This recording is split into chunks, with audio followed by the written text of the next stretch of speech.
Welcome, everyone. My name is Ben Smith, and welcome to the Retirement Success in Maine podcast.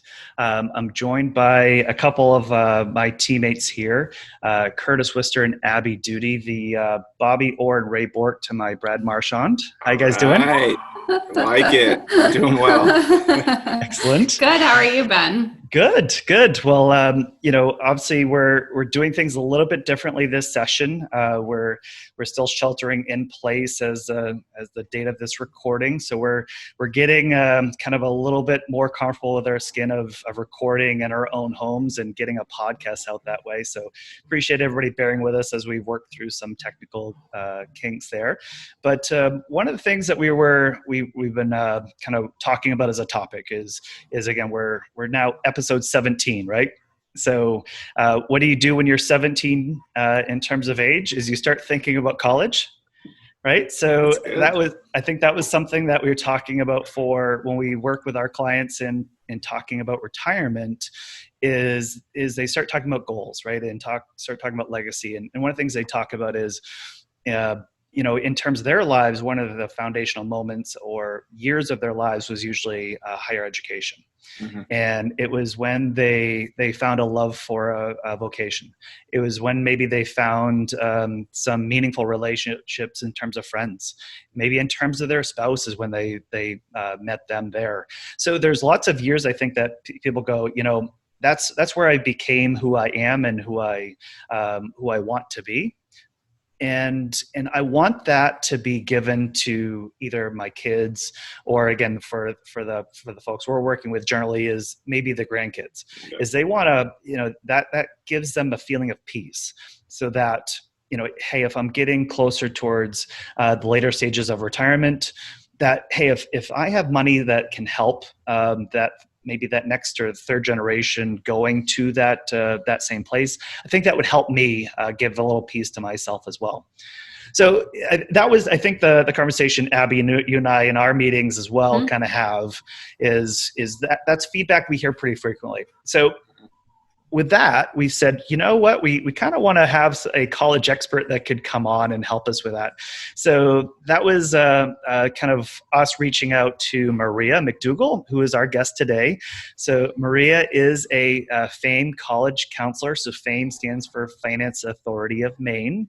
And that was and again, Maria's kind of helping college access, right? Is that correct? Yeah, Maria? College access counselor is the official title. Okay.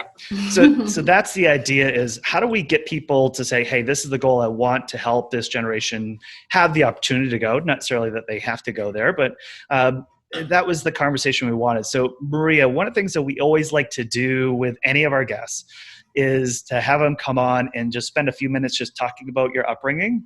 Sure. And kind of how did you fall into this as your passion, right? And this is your job and this is something that you enjoy doing. So would you mind just kind of setting the table for us there and walking us through kind of that of upbringing to kind of where you were in terms of finding it to today? Sure. And thank you for having me on. This is my first podcast and it's very fun. And this is a really important topic in general, and especially right now. I was born and raised in Maine. I have lived here my whole life with the exception of a stint of 1 year private college in Massachusetts. And I grew up pretty low income. We were paycheck to paycheck kind of family. My parents were a little older when I was born. My mom was 42. My dad was 46. And so different stages of life than my friends' parents. And so we struggled a lot. But education was part of it. My mom was a teacher. She actually went to Farmington Teachers College, which became the University of Maine Farmington, mm-hmm. where I ended up, long and winding roadway. And so school, it was just always something we talked about, even though we knew it would be financially challenging. That was always the conversation where you go to college, that's what you do, and how important education is. And I was the Hermione Granger of all my classes. I will answer any question.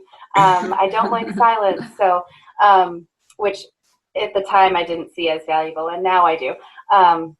But I graduated from Everett Little High School and had a great high school experience. Fortunately, not an athlete, but certainly enjoyed my time there doing lots of extracurriculars. And then I had this urge to kind of get out of Maine, as I think a lot of young folks do. And so I found a college in Massachusetts that I really liked that was small and liberal arts. And I had a great time there, but it was expensive. I mean, really, that is what it came down to. And I knew even then that I didn't want to saddle myself with all of this debt. And actually, an experience I had in the financial aid office there kind of led me to where I am now. I my mom passed away when I was young. My dad was sort of out of touch with everything. And so I did my FAFSA by myself and did all the stuff. And I walked into the financial aid office for help. And I sort of got if you read the stuff we gave you, you would know answer. And I promised myself even then at 18 years old that I would never treat students that way and people that needed help. So I ended up transferring out of there and went to the University of Maine Farmington, where I should have gone in the first place. And I did get into both in the beginning. My mom's alma mater, and a great little college town that I loved and had a great experience there for a fraction of the cost. And I got a work study job in the financial aid office. No one wakes up in the morning and wants to be a financial aid counselor when they grow up. No one. We all accidentally fall into it in one way or another. And it was a great experience. And I took the philosophy and my experience at the other college with me, even learning through as a student and being a peer advocate. And so when graduation rolled around, despite my English degree, there was a position that opened up at the University of Southern Maine in the financial aid office there. And I needed a job right after college. And I thought, I'll just do this. And I know it, and it's the same system. And it's a good, higher education is a great industry to work in terms of benefits and flexibility and all of that. And then I blinked, and almost 15 years have gone by, and I've been in the business still. And I just really love helping students and making sure that they know that, like, hey, I did it, and I have a master's degree now, and I was a low-income kid, and it's really hard, but you can do it. And so I like being able to kind of pay that forward and help other people like me. Yeah, it sounds like that's a really formative moment, right? Is to say, hey, I'm 18 and I'm trying to figure out student loans and financial aid myself. Yeah. And here I am where I know there's a problem, and I know I'm not alone in this problem, and I don't get treated in a way that kind of makes me feel good about my choices, but also help me feel good about, well, here's how I'm setting myself up for success and not failure at the end of the day, right? And I think that's a common fear that you're hearing, not just from maybe the kids themselves that are going through this, but also the parents and maybe even grandparents, right? Is that this is something where what I don't want to do is, hey, they're getting into school, they chose something that they didn't really have any perspective of, and then now they're set up for failure for the next 20 years because of whatever permutation of that. So kudos to you on finding that. That's a tough thing to go, what's my calling, right? What's my purpose and where I'm at. So kudos. That's so. Obviously, you kind of, and Abby has a similar story too, right? Is kind of leaving the state going, hey, I got to get the heck out of here, right? Because Maine is small and, all of that.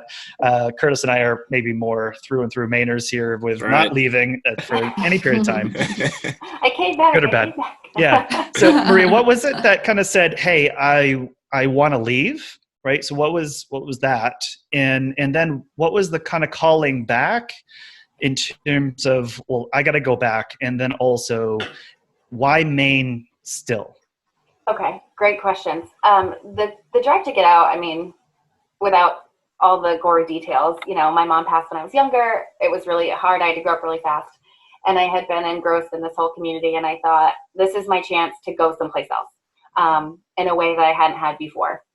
And I thought college was a great opportunity to do that. And it was like a college fair brochure, and the campus was really beautiful. And I ended up really liking what I saw and spending a good year there.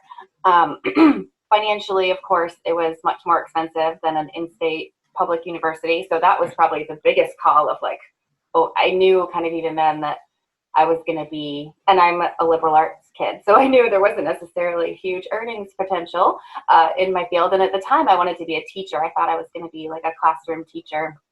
So I knew that I was potentially setting myself up for a financial disaster. But also, my dad was older and kind of under the weather, and I didn't really like being so far away from him. So I think that was the pull. And just, Maine has always been home, and this is a great place to live. And now I can't imagine living anyplace else. I like traveling. I've been to a number of different states. I travel for conferences and for work, and I enjoy visiting places. But this is where home is, it's vacation land, and those of us that get to live here get to have that all the time. So I can't imagine raising a family anyplace else.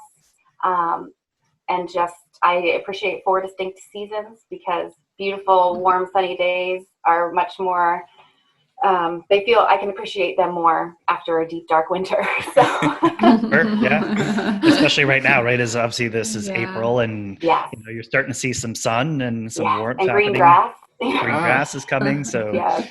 This is technically mud season, right? Yes. I think the 5th season is probably happening right now. Yeah. But, and staying here, now that I get to serve Mainers in this capacity and really have an impact, I can't imagine, and FAME is a unique organization. I'm sure we'll talk a little bit about that next, but there's not a lot of other, we have sister organizations that do similar things, but the capacity we have to make real change in terms of college access and financial literacy is huge. And I can't imagine being able to do it anyplace else. And that's a really good segue, right? And one thing I wanted to talk about next was Finance Authority of Maine. I have a banking background originally. Yep. So in terms of my, I think, gateway towards Finance Authority of Maine, or FAME, was really in terms of maybe the business lending side and what you're seeing and then there's lots of programs there. Yeah. Could you just, for those that maybe are not aware of FAME or maybe just heard tangentially, can you just talk about the organization as a whole first? Yep. And then kind of your division within FAME and how that works. Sure. So FAME is a quasi-state agency that serves Mainers in sort of 2 facets. We work at the intersection of business and economic development and education access. So the goal is to create good paying jobs for Mainers across the board.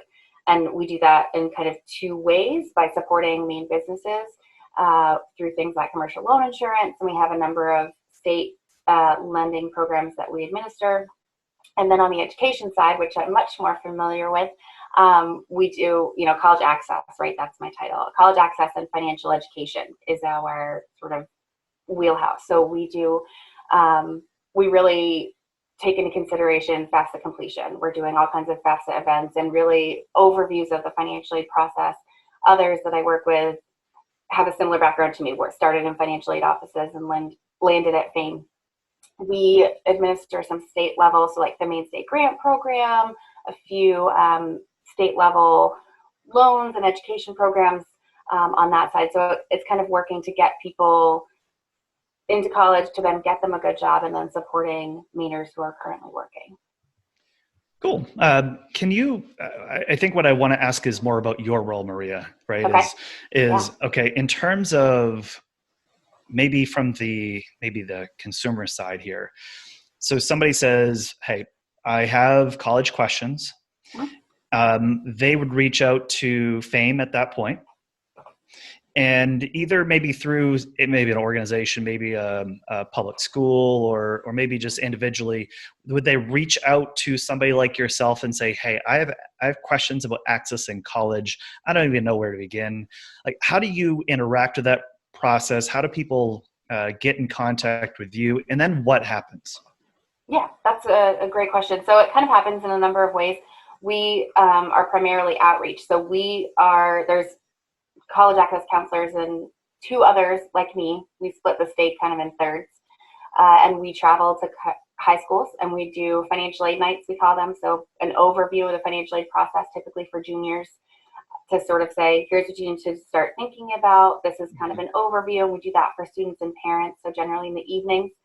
And then in October, when it's financial aid season, when the FAFSA becomes available, we do in-person help sessions all over the state. So we're kind of interacting with schools all over the state anyway. We also are at college fairs and career fairs and those kinds of things. But in terms of, if someone's going to our website, so famemaine.com, and they can get our email addresses, or education@famemaine.com, and they can sort of say, I need help. And we reach out and we say, how can we help? And we can cover everything from, helping out with some admissions level stuff. We're really focusing on the financial aspects, but certainly most of us have been in the business long enough to assist and to know where to refer students for that kind of help. But we do one-on-one meetings with students and families on everything from filing with FAFSA to student loan repayment, to looking for scholarships. So if somebody reaches out and they get through, triage through our education customer service, they might come to me or one of my colleagues, and we sort of say, what can we do? And there hasn't been a presentation or a situation where we can't help or we don't know somebody who can. So it's very hands-on. It's very high touch. I think we try to make sure that we answer all their questions, and sometimes that's just a one-off in one of those financial aid presentations, and sometimes it's one-to-one, and I have families that I meet with all the time, although we're now virtual, right, where we are.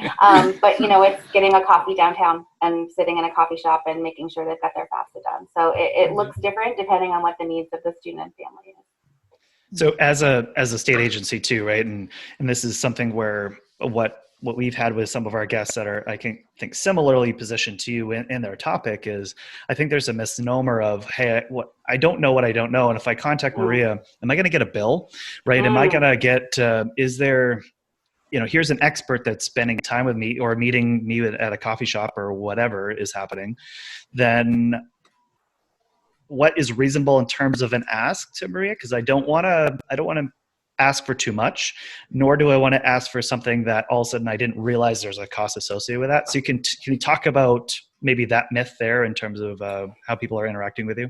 Yeah, I will say everything we provide is free. So we are paid to do this. I can't speak highly enough about this as an organization from someone who worked in higher ed and saw kind of one side of the table, and so also a great industry to work in. But the fact that we can provide this level of support and sort of be Switzerland and say, let's talk about what's best for you financially, and and families, particularly Maine is largely low income, almost, the entire state is Pell eligible on some level, right? And so, like in certain pockets, we have data on who's eligible. And so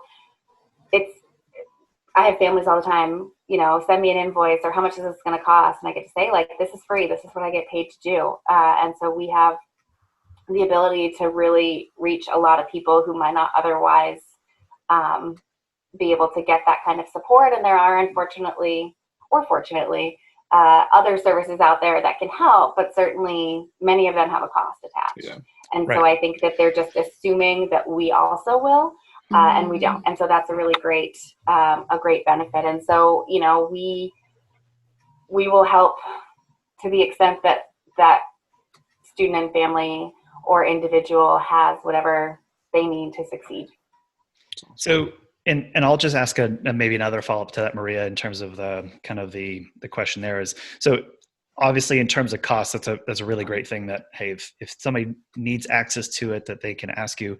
What if I'm having questions or I'm looking for someone to assist me, should they start with you or start with FAME first before maybe they go, I'm going to apply to Northern Maine Community College, or I'm going to University of Maine Farmington, or I'm going to Dartmouth, whatever, right? In terms of where should they start, I guess is my first question there, is kind of, are you number one there? Would they go to somewhere else and then rotate over to you next? Because one of the things that I'm picking up is, obviously as an agency there, which again, your job is to promote access generally and not necessarily funnel people to, a institution or a financial program that you use. Right. So it would seem to me that would be the first place I would start, because of that is I want to not be kind of have my lens colored first. I'd want it to be, hey, let's get really well educated on what options and what the pros and cons are first, before I then have that conversation with an admissions counselor or somebody like that that's going to just sell me. And then I'm going to get sold into the program, and then I fall in love. And once I fall in love, then that's where I go. So can you talk about that real quick? Sure. Yeah. I mean, I'm not number one at FAME, so I liked it. That made me chuckle. No, there's tons of information on our website. So a person could go to famemaine.com and get all kinds of information and not need to contact us. We've set it up by sort of audience. So where are you in the process? What are you thinking about? Or are you a higher ed professional? So a lot of them, the guidance counselors are very familiar with us. And so their guidance counselor, if they're a high school student, might refer them to us to start with. But certainly they could contact, we have a customer service line via phone and email.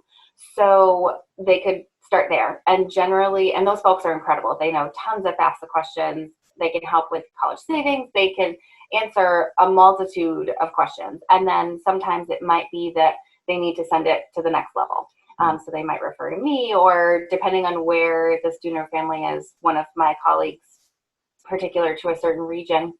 But certainly our contact info is on the website. So as like any of your clients, you now know who I am. You can send them straight to me, and that's totally fine too. There isn't necessarily a hierarchy in that way.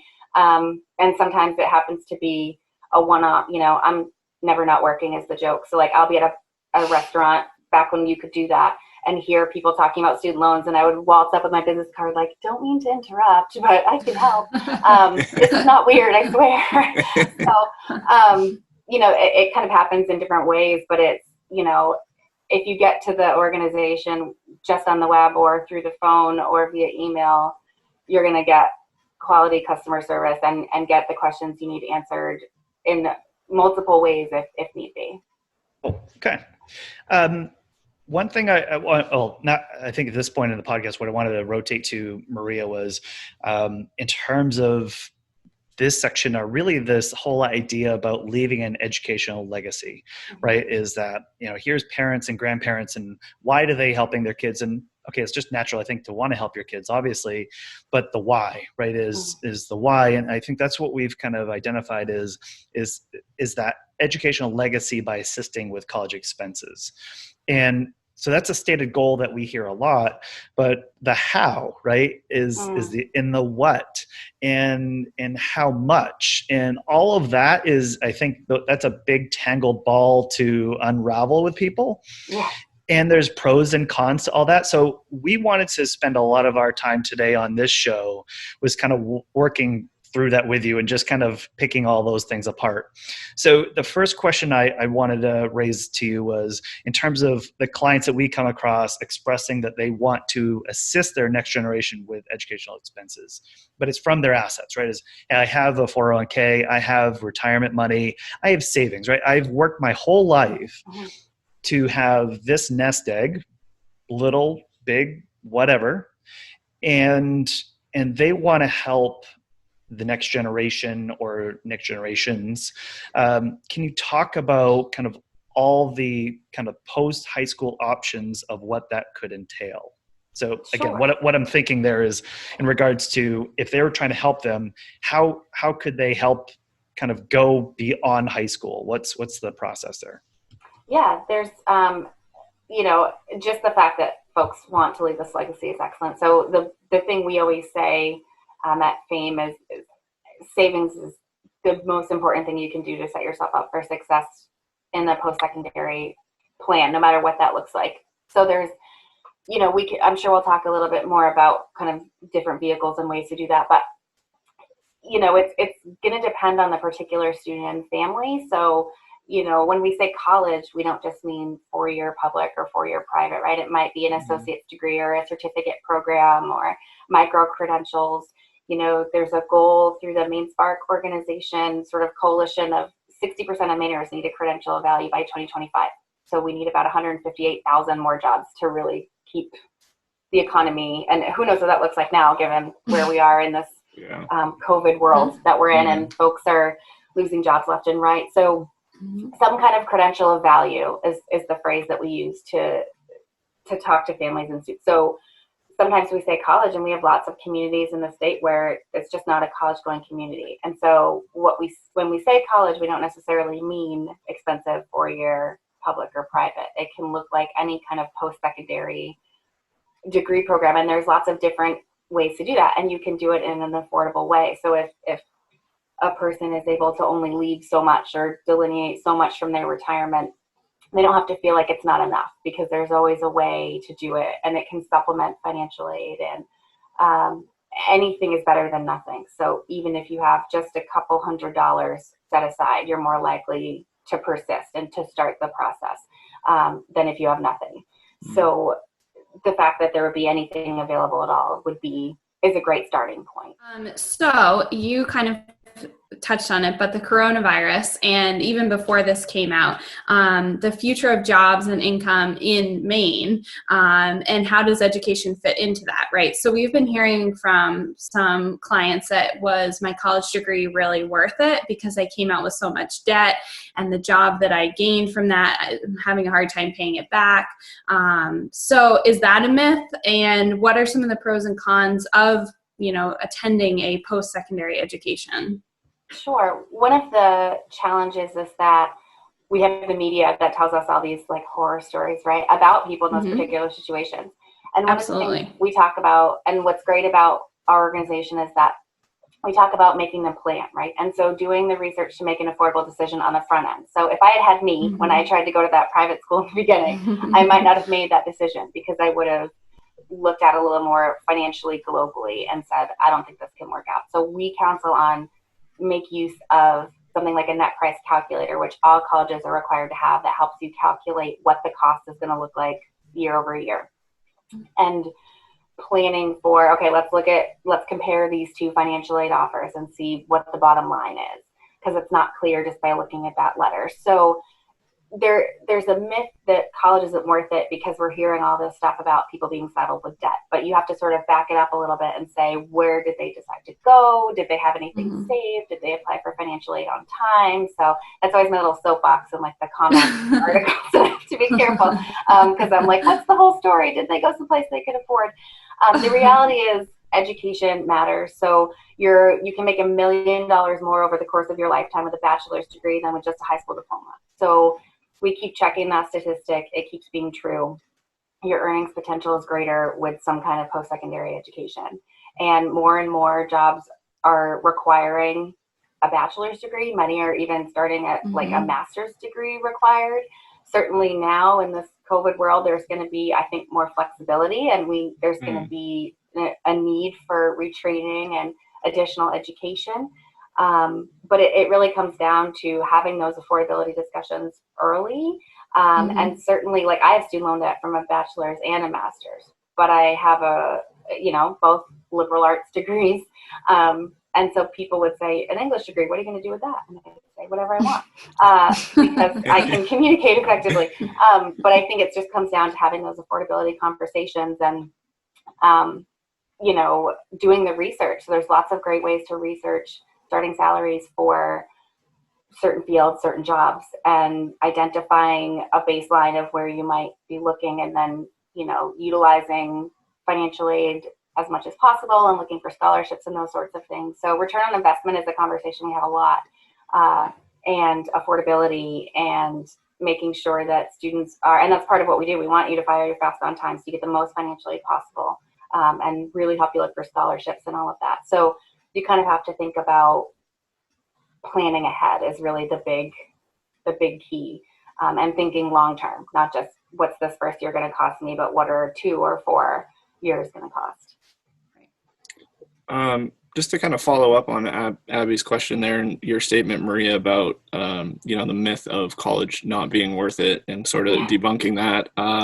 Is there any other, just kind of generally speaking, myths about going to college and then going through the process of paying for college? And myth may not be the best way to approach it. Is there a way?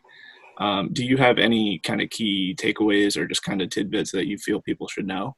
Yeah, absolutely. Myth busting is like my favorite thing to do. And I think largely because, especially with social media, I have friends that share information, and I'm like, what I do for a living? Please ask me before you share these things.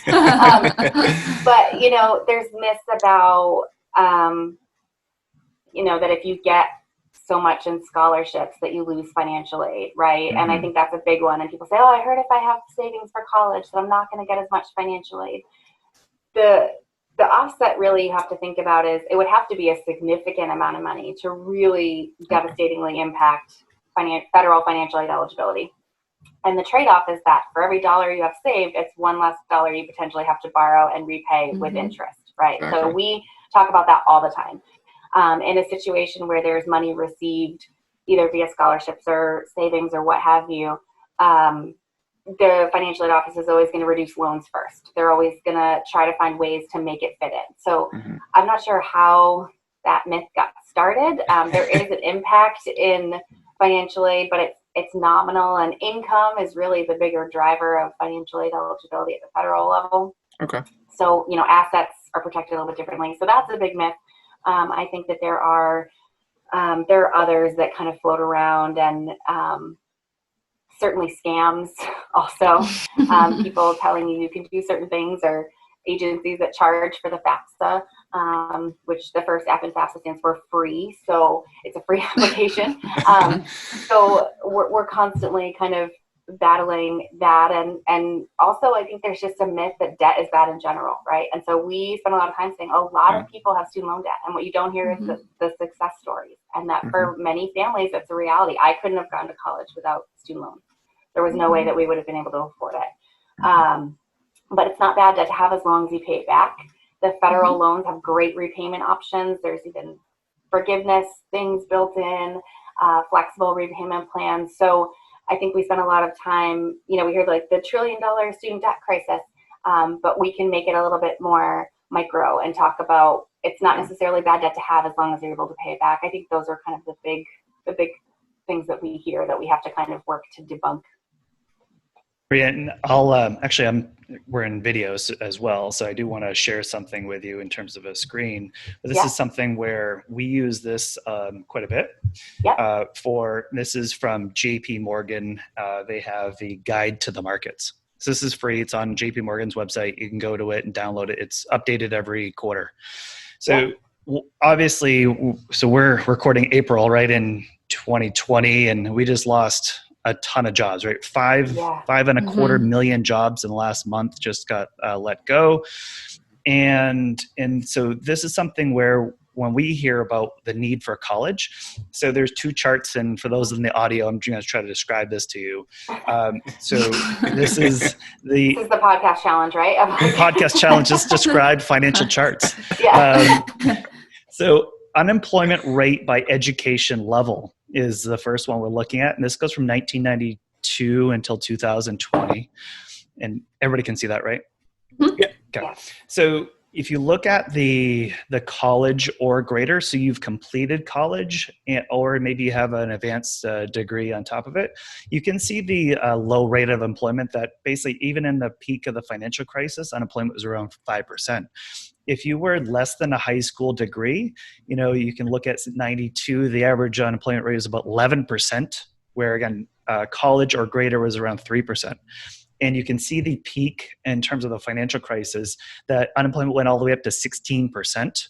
And prior to this, again, ending 2019, unemployment for less than a high school degree was right around 5.7%.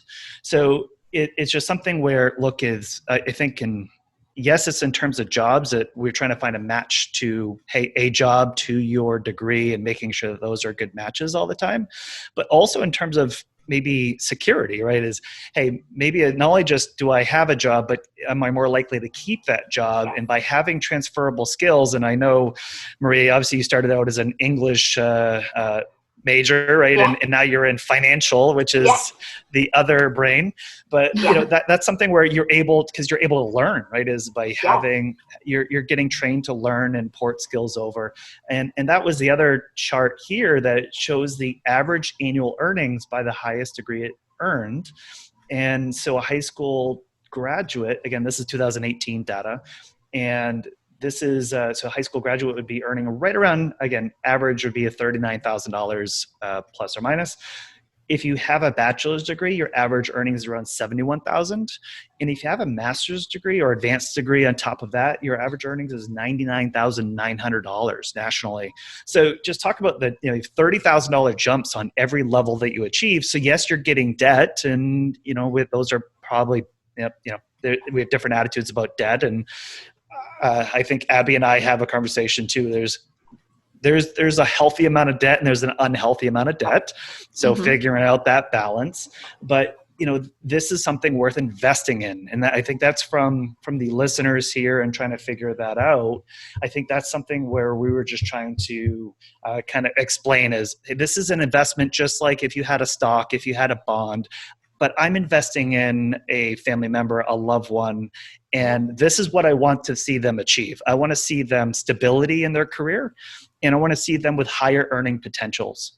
Not saying they have to earn the highest amount, but I want to see them have potential to do that. Right. Yeah. And we actually have a version of this chart. It's through the Bureau of Labor Statistics, and they put it out annually that basically measures the same thing. And so unemployment goes down as education goes up, and earnings go up as education goes up, right? So, and that's been a trend no matter what the economy is doing in general. And so I think, it's really looking at, and that's the thing, I think doing the research and getting the numbers, right? And my friends laugh, they're like, you work in financial aid and you have an English degree, you do numbers all day, but I'm a big graphs nerd. So, putting together and just looking at it and saying, okay, it feels really scary and expensive and getting some debt now, but think about where you're going to be in 10 years with this kind of level of education, and what is that going to look like, and what doors does that open for you? And it's not enough just to go, right? It's to complete. So that some college, no degree group is one that we're really trying to target and really trying to capture. And my specialty area at FAME is adult education. So I'm working with a lot of adults who started and maybe never finished or never went for whatever reason. And so I think it's really about that attainment, right? Earning that credential opens up the doors. So yes, we say college access, but we also, the end game, right, is the credential attainment and what that does long-term in terms of earnings potential and job security. Yeah, and I'll say too, in terms of Maria, again, with kind of our client base too, is we can actually, a lot of our clients are, a lot of this, they're first generational wealth is kind of how, so we almost call it like the blue collar wealth, middle class wealth, right? Is this, they have scratched and they haven't been the highest earners, right? They've not made, the 6-digit numbers in terms of their salaries, but what they've been trained to do is they've been trained to save. And they know how to save.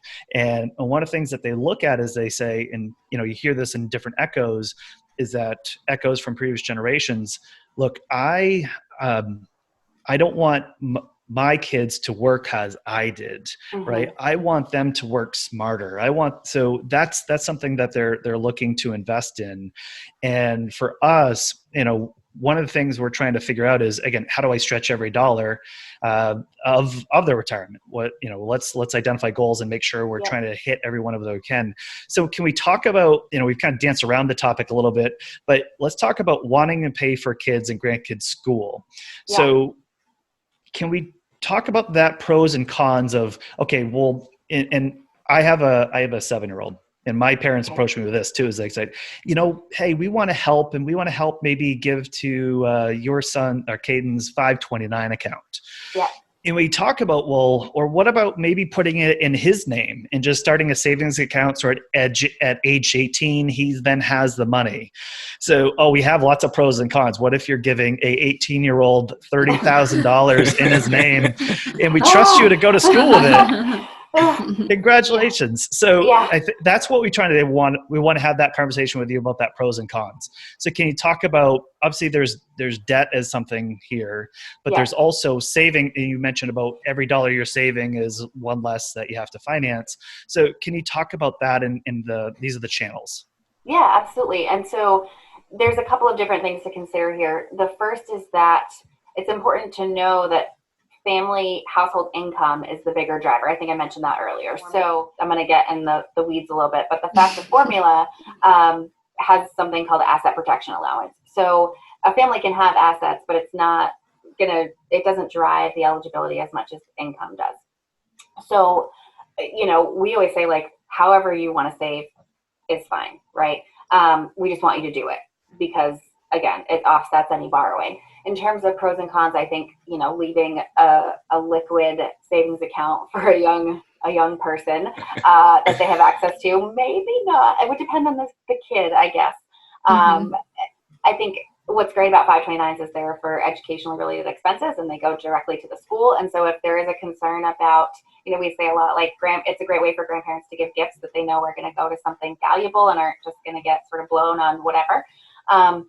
And they have earnings potential built in, right? And so I think it really depends on the conversation with the family, right? What, trust level of, do we want the money to be used for anything, related, maybe they want to buy a car, maybe they want an apartment on campus instead of living in the residence halls, and what that looks like. But I think it's really about, in terms of whose name it's going to be in general, most students don't have assets in their name. And what's great about the FAFSA is that if the parent's at a certain income level, they're never going to ask about student assets or student income. And a lot of our Maine families kind of fall within that bucket. For our middle class families, their income is going to knock them out of financial aid eligibility, regardless of the amount of assets they have. So in a certain point, they're going to it's going to look at their income, and the student would only be eligible for a loan. So those, I think, are the families that really need to focus on saving. So it doesn't necessarily matter if it's in the student's name or the parent's name at that level, because they're not probably going to get any financial aid anyway. But I think in terms of planning and setting something up, we have had students who have like trusts set up in their name, and it does have to be reported on the FAFSA, but again, weighted differently than income, which is again a larger driver. So you could have a family that is below a certain income threshold and just was one of these really good families at saving. So they might have a nice nest egg tucked away in a 529 or a Roth or something like that, and the FAFSA will never ask because their income is such a certain level, right? If you've got a really savvy person. So what's great about the federal formula is that it takes into consideration income and asset protection allowances, and uses income as the main driver. And there are cons to saving for college in that.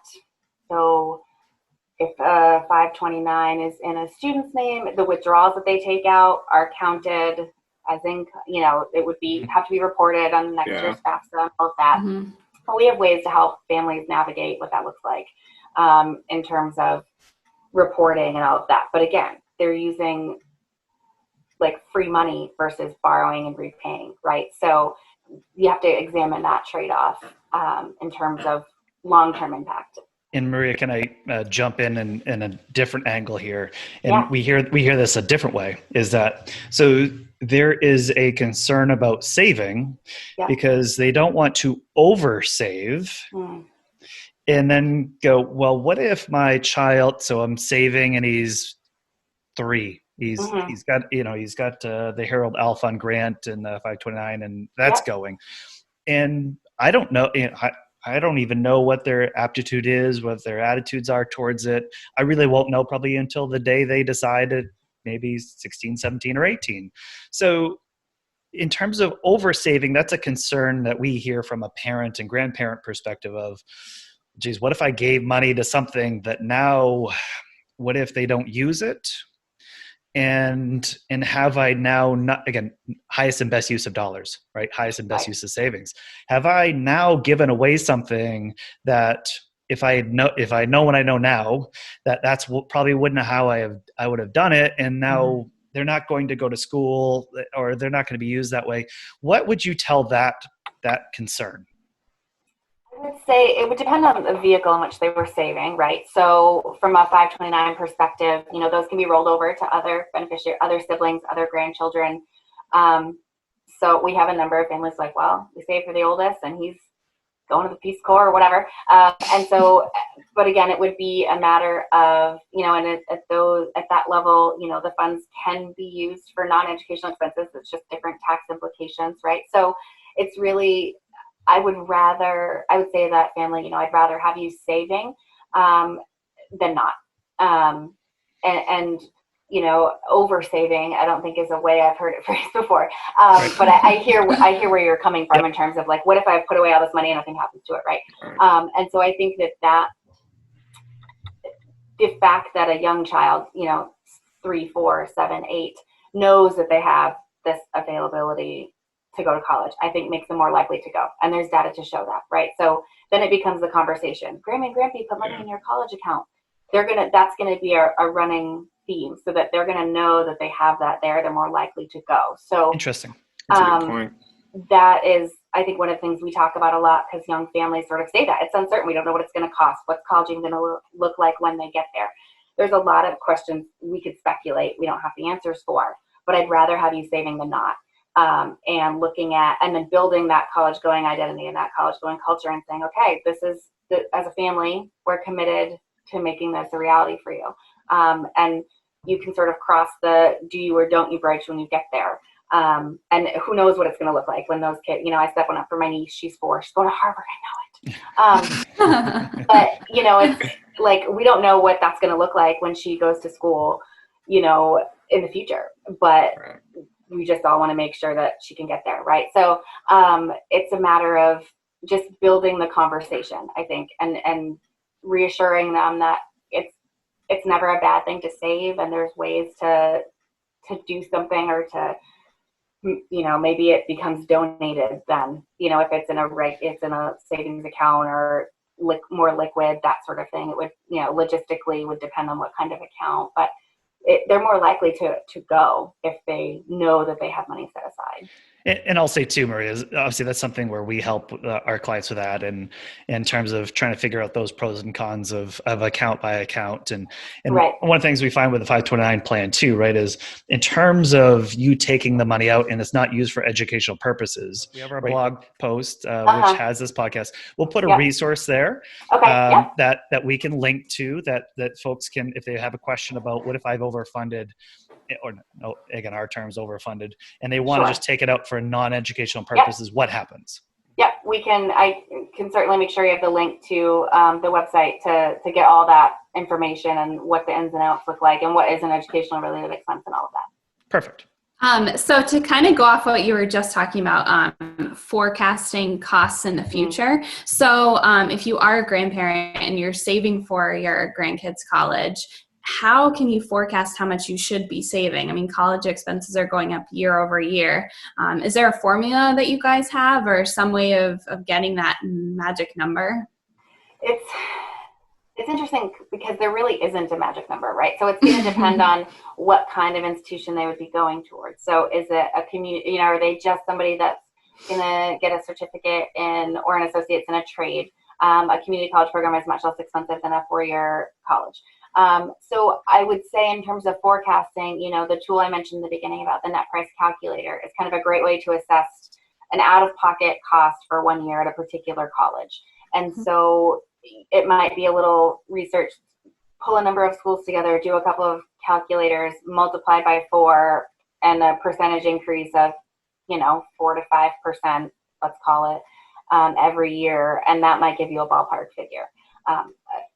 Who knows post-COVID what college is even going to look like, or who's going to get charged for what, or are brick and mortar schools even still going to be a thing? I mean, who knows? I know. So it's tricky, and it's a thing that I think there isn't like you should save, $50,000 or you should save X $1,000. There isn't a great because $50,000 might be much more than that student needs if they are someone that's just going to community college to start with, or that sort of thing. I mean, I'm always about save as much as possible anyway. But in terms of forecasting the cost of education, it's really going to be, doing a little research, taking a sampling of schools, doing some of the cost research based on public, private, regional, if it's Maine specific. We're very fortunate. Our community college system is very affordable. The University of Maine system as well. We've got Bates, Bowdoin, and Colby. We've got great schools here. So and we want students to stay here and study here and to be here. So, it's a matter of doing the research of what those costs are like, and then kind of figuring out, if they finish in 4 years, which we hope that they will, what that might look like. And maybe they'll overshoot or maybe they'll undershoot, but at least they'll have kind of a starting point. Maria, I have 2 more questions, and Curtis will give the wrap-up question after that. But so first question I want to ask you is, again, from one of the stressors we see with our clients is they kind of view themselves as a sandwich generation. Is that especially early retirement, they're looking at, hey, my parent is in their 80s, their 90s, and mom or dad's moving in with me, or I got to go check in on them, I got to take care of them. Yeah. But and this happened with my family. Is my parents and my in-laws were taking care of my newborn and infant son when my wife and I were working. Right. So that actually happened. My dad was a retired teacher from Bangor High School, go Rams. And, Right. so he was taking care of his 94 to 99-year-old his father at that point. And my son, who was 3 months old all the way till 3.5 or 4. So, here he is, he's kind of tackling both of those. And for those that say for a financial goal, hey, I want to help, but man, I'm stressed, right? I feel an obligation to help my parent or parents, but I also feel an obligation to help the next generation, right? So they're just being kind of pulled apart with, how do I allocate my time? How do I allocate my resources? All of that. So in terms of one thing you said earlier in this episode was, look, everything you save is a good thing, right? So even if you said, look, I know I got to help dad with assisted living costs, and that's something I got to do. Even if you said, look, it's a 99-to-1 split, parent to, grandson or child, that one is still meaningful because of all those things you just said, right? Is having money in that bank will spur them to know that this is a priority. But how would you kind of tackle this issue with, someone's sitting in front of you and saying, I'm trying to do both. How do you help them with that? Or how have you helped them with that? And that happens pretty frequently in, slightly younger families where we have, they're taking care of their college age student who's ready to go off, and maybe their aging parent, and they're wrestling with saving for retirement or saving for college, right? And they're like, how do I do both? Too, yes. I don't have the wherewithal to spread myself that thin. And where does the priority lie? Because we don't want them to certainly have nothing to retire on, right? And they feel very obligated as parents to provide, or grandparents even, to provide for the next generation. So, again, it's what you mentioned. It's every little bit makes a difference. And certainly, whether it's parent or grandparent, we just stress about applying for financial aid and encouraging them to get all the information, to apply on time, to make sure that they're getting scholarships. I mean, that's the first and best way to maximize eligibility. So there are time limits. Every school has a deadline, and if you miss the deadline, you can miss out on money. And so I think it's really just, we can say, like, the burden doesn't necessarily have to be all on you to save all the money for their education, right? So we would have the conversation of every little bit helps, even if you have enough that they can buy books every semester, and that's what you can save. That's great. That's one less expense they have to worry about. And then, helping them maximize their financial aid, encouraging them to apply for scholarships. A lot of scholarships ask for, like, write a great letter about yourself. That's really hard to do. 18-year-olds have a hard time bragging about themselves, surprisingly. But, we'll say, like, have your grandma write about you. Like, they love talking about you.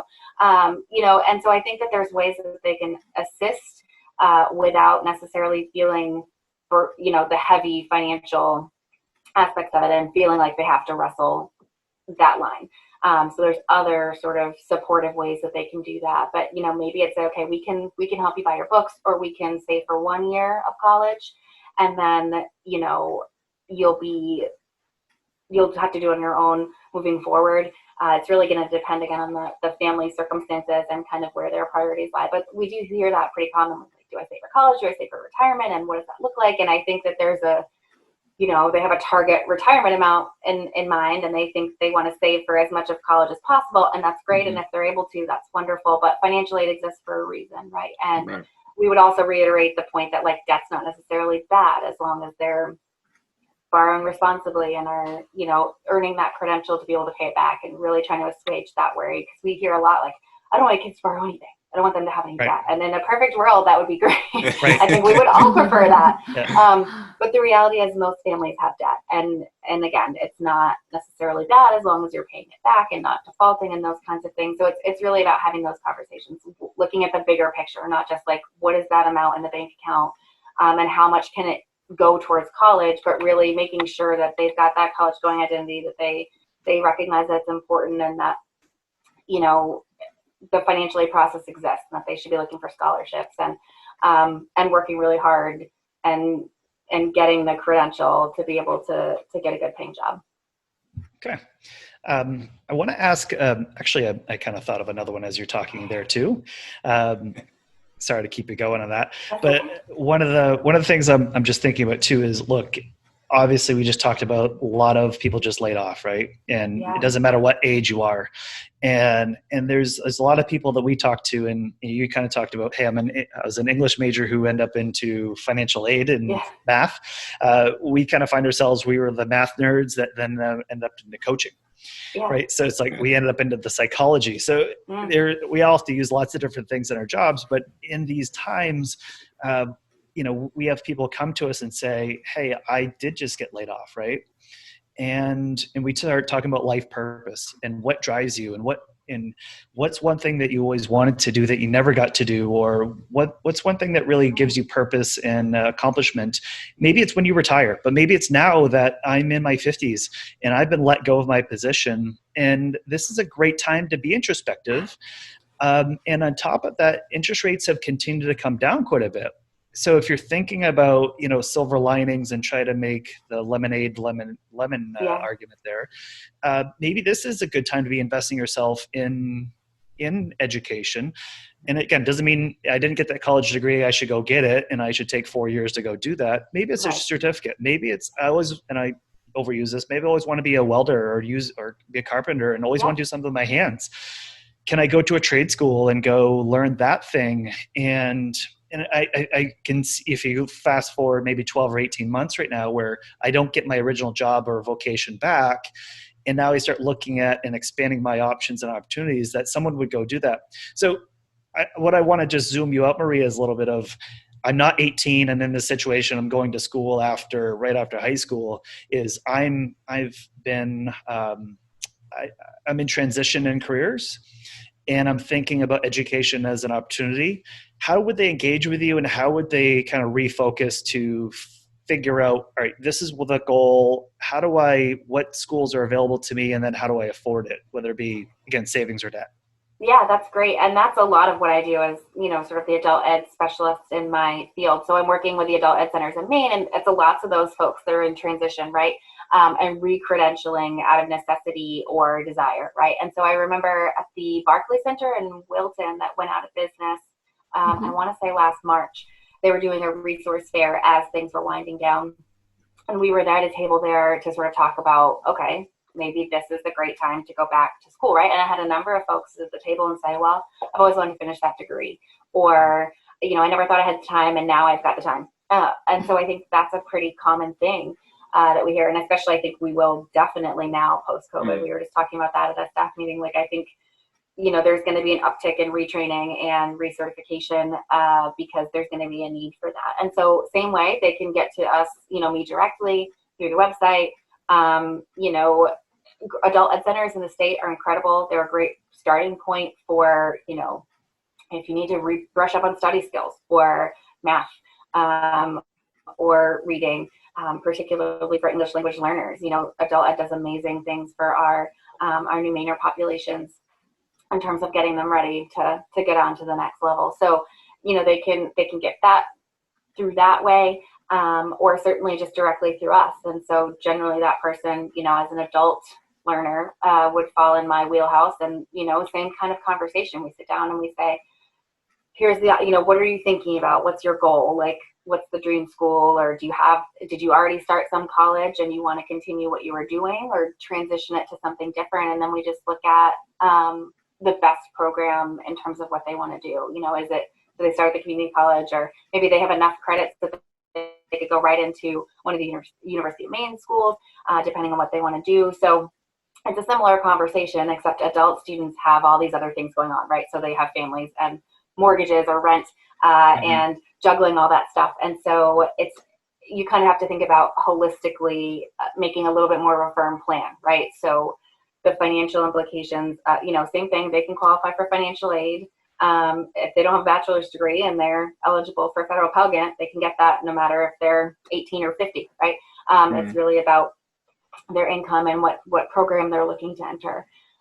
So a similar conversation, scholarships, funding from, personal savings if they've got it, but really managing, like maybe they go part-time instead of full-time because they've got a family and they can't go full-time, those sorts of things. So we do a lot with working with adult students in terms of, getting their financial life in order. The other aspect of what we do at FAME is financial literacy, right? So we talk about budgeting, saving, planning, all of that. So the conversation with those students tends to be a little bit more financially focused in terms of where are you at?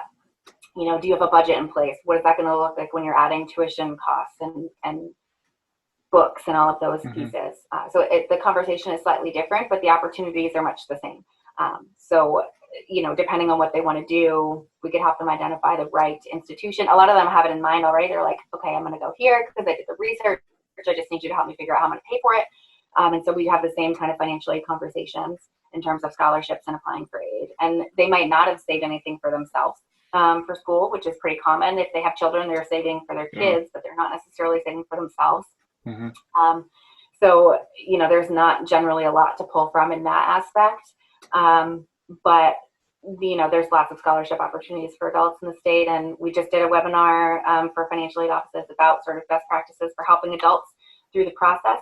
And so we're always thinking about this transition. And now more than ever, we're going to need to really think about, I think, what will be an influx of, either people starting for the very first time or picking up where they left off or changing careers entirely. Yeah. So I'm going to change it up on you, Maria. Okay. So this kind of last wrap-up question we like to do with everyone. So obviously the name of the podcast is Retirement Success in Maine. We're going to kind of put you on the spot here. What is your personal definition of retirement success, or what do you see being a successful retirement for you? Good question. I am somebody who likes to work, so I probably will want to continue to work, but I don't want to have to. So success for me is like getting to do something that I want to do and continuing.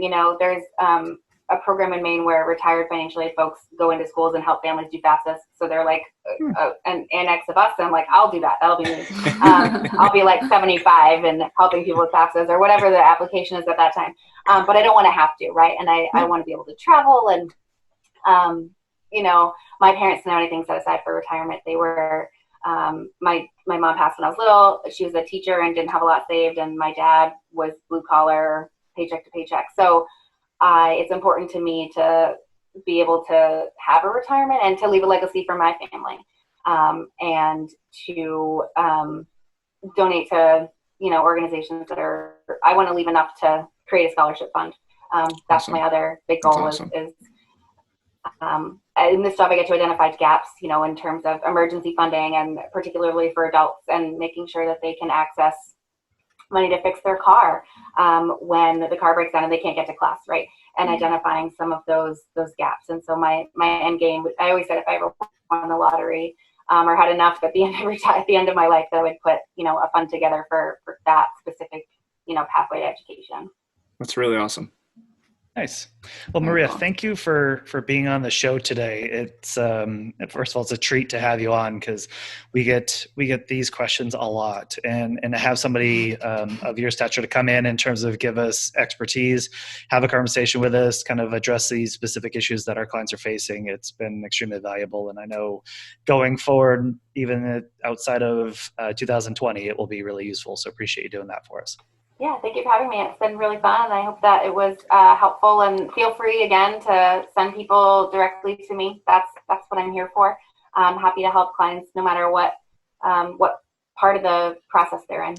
Awesome. So really good conversation with Maria MacDougal today from Finance Authority of Maine. Again, having somebody on that's a college access counselor, right, is not just kind of the financial end, but there's so many things that kind of are a part of this whole conversation about getting someone to choose post-high school options. How do you make them work with it? But again, our perspective, again, retirement success in Maine, here you are as pre-retiree or a retiree thinking about my money and how do I help my family, and how do I help my legacy of kind of helping my family continue going forward.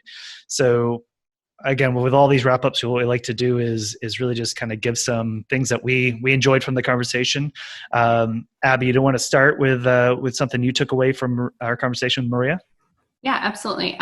So one thing I found very interesting when we were talking about the sandwich generation and how to save for both college and retirement, she brought up a really good point that, helping a kid through college isn't necessarily always financial, right? So you can maybe buy their books for a semester, or maybe you can help them write an essay, or maybe you can say, I can pay for 1 year and you're on your own for the rest. But that support in general is really helpful, not necessarily just from a full financial perspective. So I found that reassuring, because a lot of people get caught up in, I don't have enough for college savings.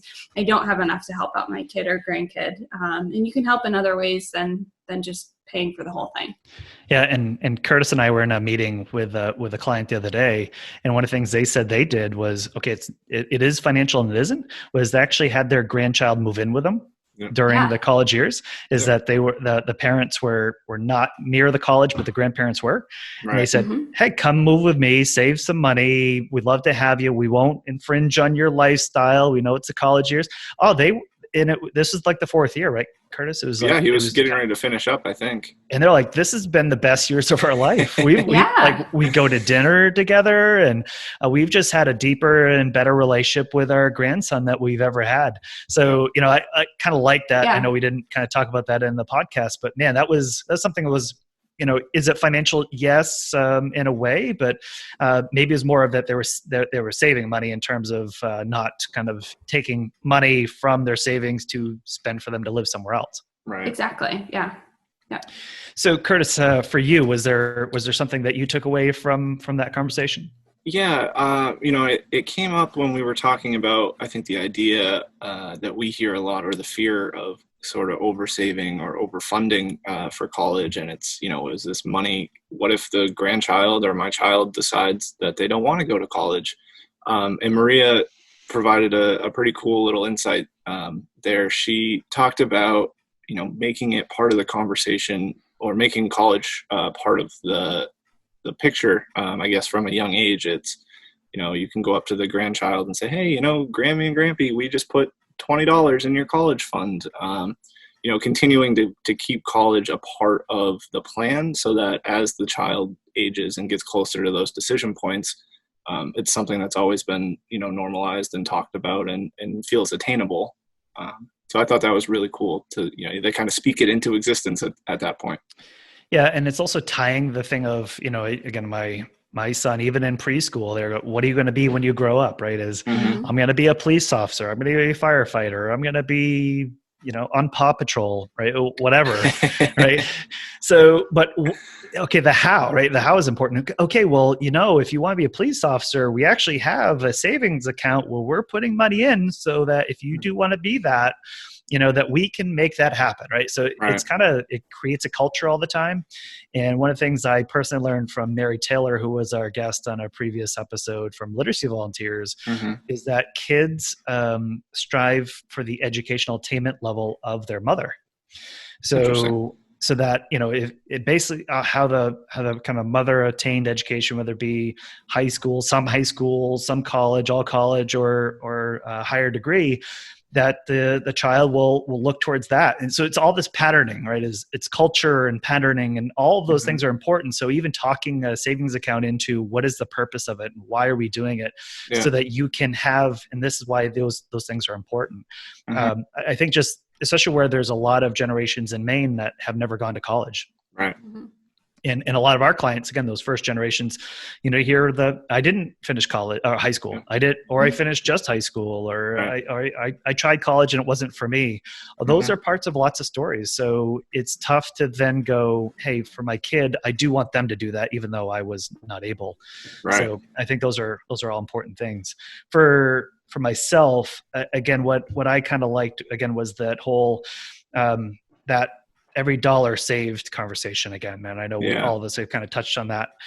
So we hear a lot of, well, what if I I can only afford $20 a quarter into a 529 account, right? Is that even worth it? Should I even do it? Right. It just feels like $20. Like, is that even, and there's other things going on. There could be a match, there could be other stuff happening there, but that every dollar you put in is a dollar they don't have to borrow. And that prevents kind of this avalanche of more interest that you have to pay on it. So Yeah. Even if it's a 99-to-1 split, those are pretty important things to have there. Yeah. So for me, that was important. And again, as a parent myself and trying to save for college for my little one, that's a good reinforcement there too. That's so right. I appreciate her saying that. So that wraps up our episode for Retirement Success in Maine. I appreciate everybody tuning in. Again, we're doing a little added wrinkle here with video going on. So appreciate it. You may see the segments of this video happening across social media and other areas too. So make sure to tune into that. But this is episode 17. So if you go to blog.guidancepointllc.com/17. Again, think of 17 when you're thinking of getting ready for college. And you can go to the website, find more resources. Again, Maria's going to give us a lot more resources here that will help if you want to do more research and figure more of this out on your own. Again, reach out to us. We'd love to have those conversations. We'll have Maria and her contact information there on the website. But until next time, I appreciate everybody tuning in, and we'll see you then.